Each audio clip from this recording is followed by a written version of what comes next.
5 संकेत जब खर्राटे खतरनाक हो सकते हैं। नंबर 1, तेज और लगातार खर्राटे जो दूसरों की नींद में बाधा डालते हैं। नंबर 2, नींद में बार बार सांस रुकना और अचानक हांफ कर जागना। नंबर 3, सुबह सिर दर्द, थकान और दिन भर सुस्ती महसूस होना। नंबर 4, ध्यान केंद्रित करने में परेशानी या याददाश्त कमजोर होना।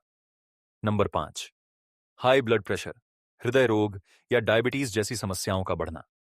समय रहते जांच करवाएं और चैन की नींद पाएं। आदिनाथ एएनटी हॉस्पिटल, आपके नाक, कान और गले की हर समस्या का समाधान।